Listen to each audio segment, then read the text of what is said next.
Hindi pasado sa standard ng parenting ng maraming netizens ang style ng kapuso celebrity couple na sina Dayan Medina at Rojon Cruz sa kanilang anak na si Joaquin nang pagdiskusyonan sa social media ang inflatable pool na inilagay na mag-asawa sa gitna mismo ng kanilang living room. Para daw ito sa kanilang anak na gustong mag-swimming. Panoorin ang buong detalye.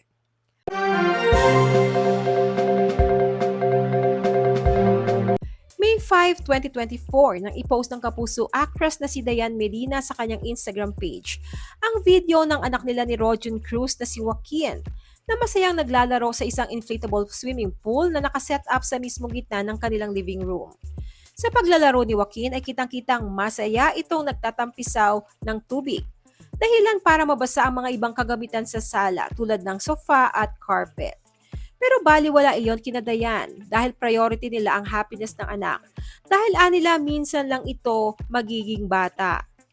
Gayunpaman sa comment section ay inulan ng kaliwat kanang pambabati ko sina Dayan mula sa netizens na hindi sang-ayon sa di umano'y pang spoil ni Dayan at Rojun sa kanilang anak.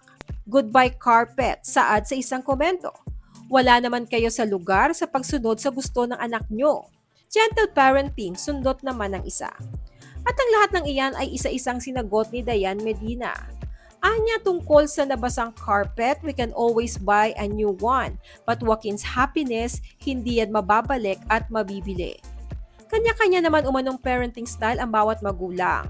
At ganoon daw kasi sila pinalaki ng mommy at daddy nila na parehong mababait, ani Dayan.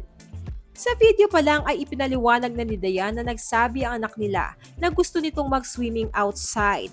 Pero dahil nga sa tanghaling tapat at delikadong level ng init ngayong panahon, ay ginawa na lang nila ng paraan na masunod ang gusto ng bata.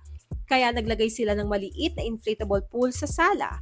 Priority umano nila ang happiness ng kanilang anak. At due na rin naman daw for cleaning ang carpet kaya okay lang na mabasa. Nung wala ng araw at hindi na masyadong mainit that same day, ay pinayagan na nilang mag-swimming sa kanilang outdoor swimming pool si Joaquin kasama ang daddy niyang si Rojun. May mensahe si Dayan sa lahat ng naapektuhan sa previous video nila ng inflatable pool sa sala. Mensahe ni Dayan, hindi masamang pagbigyan ng isang beses ang mga anak natin. Basta we know our limits and boundaries. Marami kasi dyan, they judge basing on one posted video. Sinang-ayunan naman ng aktres ng maraming netizens. You do you, mommy. Madaming bashers kasi inggit lang sila. Ang importante is masaya ka. Be happy always. Kung ako lang din, same lang tayo. Sabi nga, kung afford mo, ibigay sa anak mo. Why not, diba? Mother's knows best nga po eh. I'm proud of you. Kung para sa anak mo, go lang Ate Dayan. Ano pong masasabi nyo sa point of view ni Dayan Medina sa pagpapalaki sa anak nila ni Rojun?